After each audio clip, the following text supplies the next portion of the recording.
بسم اللہ الرحمن الرحیم۔ السلام علیکم، آپ کا دوست سلمان حیدر۔ دعا ہے پروردگار سے کہ اس نے آپ کو اور آپ کے اہل خانہ کو اپنی حفظ و امان میں رکھا ہوا۔ بھلا ہو اس گورنمنٹ کا کہ اتنے بھونڈے طریقے سے اپنے مخالفین کے اوپر کیسز بناتے ہیں، اتنے بھونڈے طریقے سے اس کو پرسو کیا جاتا ہے، اتنے بھونڈے طریقے سے اداروں کو ملوث کرتے ہیں، اتنے ہی بھونڈے طریقے سے اداروں کے تشخص کو پیروں کے نیچے رندواتے ہیں باقاعدہ عوام سے، کہ ہمیں اندازہ ہو جاتا ہے کہ دراصل ان کا کرنے کا پلان کیا ہے، اور جو بھی فیصلے عدالت نے کیے بھی نہیں ہیں ہمیں اس کا بھی اندازہ ہوتا ہے کہ ان کے پلان دیکھیں کہ یہ دراصل یہ کروانے کے پلان میں ہے۔ اور آج ایسے ہی مزید کچھ چیزیں سامنے ہی، مگر وہ کہتے ہیں نا قدرت، جی ہاں، خدا کی لاٹھی بے آواز ہے، خود ان کے بھی آگے جو آ رہا ہے نا وہ بھی ایکسپوز ہوتے جا رہے ہیں۔ فرد جرم تھا آج عمران خان صاحب کے اوپر توشہ خانہ کیس کے حوالے سے نا، عمران خان صاحب نے خود ذاتی حیثیت میں آج پیش ہونا تھا، تو ان کی ابھی ٹانگ کی کنڈیشن ایسی ہے کہ وہ بھی نہیں جا سکتے۔ عمران خان صاحب کو اس توشہ خانہ والے کیس میں نااہل کرنے کا پلان ہے نا، اور 2 سے 4 سال کی کوئی قید کرانے کا بھی پلان ہے۔ اچھا جی، اور یہ ایسا پلان ہے جس کا مجھے اور آپ کو سب کو پتا ہے کہ اس پہ چل رہا ہے جی۔ اچھا، اب مزہ کیا ہے، کیونکہ یہ فوجداری کارروائی کے لیے الیکشن کمیشن نے کہا تھا نا، تو جس کی بنا پہ بہت سپیڈ سے سرعت کے ساتھ یہ کام ہو رہا ہے۔ آج فرد جرم عائد ہونی تھی اور خان صاحب پیش نہیں ہوئے۔ اب عدالت نے 21 فروری کی تاریخ دی ہے کہ جس دن خان صاحب کے اوپر فرد جرم عائد ہوگی، اور خان صاحب کو ذاتی حیثیت میں عدالت نے طلب کیا ہے۔ ایڈیشنل سیشن جج ظفر اقبال صاحب ہیں، انہوں نے ذاتی حیثیت میں عمران خان کو طلب کیا، یعنی یہ پورا پلان ہے جس کی ایگزیکیوشن کا وقت ہوا چاہتا ہے۔ ٹھیک ہے جی، 21 فروری خان صاحب کا سٹیٹس کیا ہونا ہے وہ ڈیسائیڈ کر دی گئی ہے۔ ایک طرف توشہ خانہ میں انہوں نے عمران خان صاحب کو فکس کرنے کا بلا، خود بھاگ کیسے رہے۔ لاہور ہائی کورٹ میں آپ کو یاد ہے درخواست تھی کہ 1947 سے لے کے 2022-23 تک توشہ خانہ کا جتنا بھی ریکارڈ ہے وہ عدالت کے سامنے پیش کیا جائے۔ پہلے تو یہ مسلسل تردد کا مظاہرہ کر رہے کہ نہیں بھیجنا، مگر پریشر بھی بہت زیادہ تھا عوام کا تھا کہ جب یہ کریں، تو انہوں نے کہا نہیں جی، نیشنل سیکیورٹی کا ایشو ہے، ہم ممالک کے دیے ہوئے تحائف کے اوپر بات نہیں کر سکتے ہیں۔ اچھا، ہم تحائف کی کھپت کے متعلق بات نہیں کر سکتے ہیں۔ اچھا، عمران خان کی باری یہ نیشنل ایشو نہیں تھا، نیشنل سیکیورٹی ایشو نہیں تھا، تو بہرحال لاہور ہائی کورٹ بھی اپنی جگہ پہ ڈٹے رہی، انہوں نے کہا آپ بھیجیں، باقی ہمارا کام ہے۔ اور اس سلسلے میں نا انہوں نے چیف ایگزیکٹو توشہ خانہ کو نا باقاعدہ طور پر عدالت نے نا نوٹس جاری کیا تھا کہ آپ نے نیکسٹ پیشی کے اندر نا ہمیں پورا ریکارڈ کے ساتھ پیش ہونا۔ اچھا ہوا یہ، تفصیل جمع کرائیں، ان لوگوں نے جمع نہیں کرائی، یعنی چیف ایگزیکٹو توشہ خانہ نے بھی جمع نہیں کرائی۔ آج عدالت نے پھر حکم دیا ہے، انہوں نے کہا ہے کہ عدالت نے کہا 21 فروری کی تاریخ آپ کو دے رہے، ادھر بھی اس لاہور ہائی کورٹ نے 21 فروری کی تاریخ دی ہے۔ 21 فروری کو اگر آپ نے تفصیلات جمع نہیں کرائیں تو توہین عدالت کی کارروائی چیف ایگزیکٹو توشہ خانہ کے اوپر ہوگی۔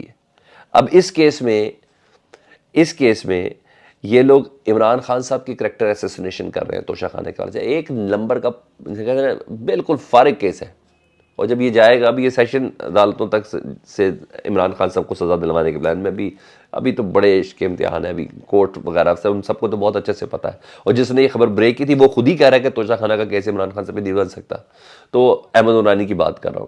تو جہاں یہ اس کو نااہل کرنا چاہ رہے ہیں اور خود اس سے بھاگ رہے ہیں، تو یہ ڈرامہ تو بند کریں۔ بہرحال ہائی کورٹ سیدھی ہوگی ہے، ان کو ریکارڈ دینا پڑنا ہے، پھر میں اور آپ بڑے مزے لے کے بتائیں گے جی نواز شریف صاحب نے کیا لیا توشہ خانہ سے جو ڈکلیئر نہیں کیا، پھر ہم آپ کو بتائیں گے زرداری صاحب نے کیا لیا جو ڈکلیئر نہیں کیا، پھر میں آپ کو وہ ترکی کے ہار کے علاوہ یوسف رضا گیلانی کا بتائیں گے کہ انہوں نے کیا لیا، اور آپ کو بہت سی چیزیں سامنے آئیں گی، تو دیکھیں عدالت لگ تو گئی ہے اس پہ۔ دوسرا ایک اور ان کا میں نے بولا ایسی ان کی پلاننگ ہوتی ہے ان کے منہ پہ پڑ جاتی ہے۔ کے پی کے گورنر نے چیف الیکشن کمیشن کو خط لکھا تھا نا، چیف الیکشن کمیشن نے کہا تھا تاریخ دے دیں الیکشن کی بتائیں، تو کے پی کے گورنر نے خط لکھا تھا کہ سیکیورٹی اداروں سے پہلے آپ کنسرن کر لیں، پاکستان کی خفیہ ایجنسیوں سے کنسرن کر لیں، اس کے بعد ہم الیکشن کی تاریخ دے دیتے ہیں۔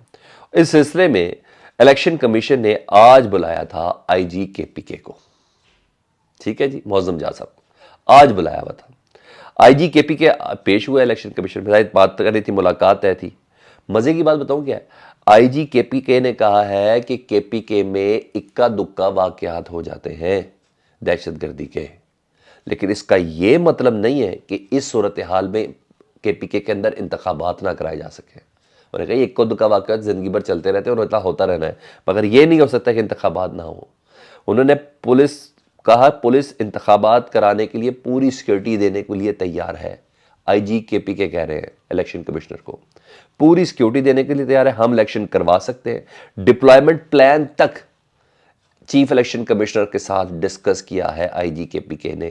تو کیا ہمارے کندھوں پہ رکھ کے کسی قسم کا بہانہ مارنے کی کوشش نہ کریں گورنر کے پی کے یا الیکشن کمیشن بھی, ہم مکمل طور پر ریڈی ہیں. اچھا, آپ کو ایک اور چیز بھی بتاؤں, آئی جی کے پی کے کو کمپرومائز کرنے کی کوشش کی گئی تھی اور آئی جی کے پی کے کمپرومائز نہیں ہوئے ہیں. 2 دن پہلے خبر نہیں تھی کہ جس بم دھماکے میں آئی جی کے پی کے کی ٹرانسفر کر دینی ہے, جی ٹرانسفر اب طے ہے. اس ٹرانسفر کی اب طے ہے. اس کی وجہ کے پی کے میں ہونے والی پولیس لائن میں ہونے والا دھماکہ نہیں ہے. اس کی وجہ یہ ہے کہ آپ نے کیسے کہہ دیا کہ ہم الیکشن کرا سکتے ہیں. جس دروازے سے ہم نے بھاگنا تھا اور اسی دروازے پہ آپ آ گئے ہیں. لہذا اب ان کی ٹرانسفر پکی ہے, میں آپ کو پریڈکٹ کر رہا ہوں آئی جی کے پی کے کی اب ہو جائے ٹرانسفر. اور حساس آدھاروں کی بھی رپورٹ آنا باقی ہے, دیکھیں وہ کیا ڈالتے ہیں. لیکن بہرحال پولیس جس نے امیڈیٹ اس سارے انتخاب کو کنڈکٹ کرنا ہے, اس کو سیکورٹی فراہم کرنی ہے, اس نے کہا ہے کہ پی کے میں کسی قسم کا کوئی ایسا تھریٹ نہیں ہے کہ الیکشن نہ کرائے جا سکے. دیکھا ایک اور کہانی ان کے منہ پہ پڑ گئی جی. دوسرا جی, سابق صدر پرویز مشرف کی نماز جنازہ سے متعلق میں آپ کو کچھ بتا دوں. پر رونق نماز جنازہ تھی, تدفین بھی ان کی ہو گئی. اطلاع میرے پاس یہ ہے کہ گھر کے اندر گارڈ آف آنر ان کو ضرور ملا فوجی اہلکاروں کی طرف سے اور فوج کی طرف سے, پاک فوج کی طرف سے. اچھا, سلوٹ سارے بڑے زبردست بجے. نماز جنازہ میں ذرا کہتے ہیں لوگوں کی شرکت سے اندازہ لگانا چاہیے کہ بندہ کتنا لوگوں کے بیچ میں تھا. Joint chief of staff committee general Sahir Shamshad موجود تھے. Joint chief of staff committee general Sahir Shamshad موجود تھے. سابق آرمی چیف قمر جاوید باجوہ موجود تھے جنازے میں. سابق آرمی چیف اشفاق پرویز کیانی صاحب موجود تھے. سابق D G I S I general Shuja Pasha, سابق D G I S I Zaheer ul Islam موجود تھے, اور کئی حاضر سروس اور ریٹائرڈ افسران نے شرکت کی پرویز مشرف صاحب کے نمائش جنازے میں. تو کہنا نہیں ہے تنہا نہیں گئے وہ صاحب, گمنامی کی زندگی میں نہیں تھے پرویز مشرف. ان کا ادارہ, ان کو پیار کرنے والے تمام کے تمام اس جنازے کے اندر موجود تھے. تو بدتمیزی کرنے سے پہلے ذرا سوچ لیجئے گا, ٹھیک ہے جی. یہ تمام چیزیں. مسلم لیگ نون کو ریپرزینٹ کیا تھا امیر مقام صاحب تھے, وہ موجود تھے. پاکستان تحریک انصاف کے فواد چودھری اور سابق گورنر عمران اسماعیل جنازے میں موجود تھے. ایم کیو ایم جن کی طرف ہمیشہ پرویز مشرف صاحب کا ٹلٹ ہوتا تھا, اور ایم کیو ایم کو بہت فیسیلیٹیٹ بھی انہوں نے کیا. اور ان کے خالد مقبول صدیقی, مصطفیٰ کمال, فاروق ستار, فروغ نسیم اس میں موجود تھے. مطلب لوگوں نے یاد رکھا ہے, گمنام پرویز مشرف نہیں گئے ہیں. اور میں خود ان کو بہت اپریشیٹ کرتا ہوں, بہت تحریت کا ان کے لیے مظاہرہ کرتا ہوں. بہت سی چیزیں تھیں. ہم نئے باہر سے پاکستان شفٹ ہوئے, ہماری ملاقات ہوئی, ہم جو کہتے تھے نوٹ کا سائز چھوٹا, جی ہاں نوٹ ایک سنگل ملاقات میں, ٹھیک ہے. اور اس کے علاوہ کئی ایسی چیزیں تھیں جو صاف ستھرے پاکستان کے امیج کو روشناس کرتے تھے. تو ہم نے جب بھی بات کی انہوں نے ضرور پوری کی. تو ایسا شخص ویسے بھی زندہ ہے, یاد رکھا جائے گا. اس کے جنازے کی رونق نے بھی بتایا کہ ہاں جی پرویز مشرف صاحب کو ان کے قد کے مطابق ان کی آخری رسومات ادا ہوئی ہے. شیخ رشید صاحب کی ضمانت منسوخ ہو گئی ہے جی, مسترد کر دی گئی ہے. اور دلیل بڑی مزے کی دی ہے ان کی ضمانت مسترد کرنے کے لیے. دلیل یہ دی ہے کہ شیخ رشید جو وکیل ہیں گورنمنٹ کے, انہوں نے کہا جی شیخ رشید فرار ہونے میں بہت ماہر آدمی, اور فرار ہونے کے ماہر ہے, اور پہلے بھی موٹر سائیکل پہ بیٹھ کر فرار ہوئے تھے. مجھے یاد ہے کوئی ایسی کسی جماعت کا نا دھرنا جلسہ تھا, تو ادھر سے موٹر سائیکل پہ بھاگے تھے شیخ رشید صاحب, مجھے اچھے سے یاد ہے. اچھا جی, تو بہرحال انہوں نے کہا اس بنا کے اوپر ان کی ضمانت نہیں چاہیے, وہ فرار ہو جائیں گے شیخ رشید صاحب. اچھا جی, یہ بھی کہہ دیا. اور اگر ان کو باہر نکالا تو ان کی وجہ سے, ان کی زبان کی وجہ سے مزید جانوں کو خطرہ لاحق ہو سکتا ہے, اس لیے کریں. ہاں اتنی اچھی خبر یہ ہے کہ اڈیالہ جیل سے ان کو لے کے نہیں جائیں. کراچی کی پولیس پہنچی بھی ہے تو اڈیالہ میں تفتیش کر لیں. ایک ہی کیس میں مری کی پہنچی تو اڈیالہ میں کر لیں, ہب کی پہنچی تو اڈیالہ میں کر لیں. تو یہ اچھی بات ہے کہ اس عمر میں ان کو ذلیل اور خوار نہیں کیا جائے گا. اچھا جی, اور رہیں گے وہ اسلام آباد میں ہی.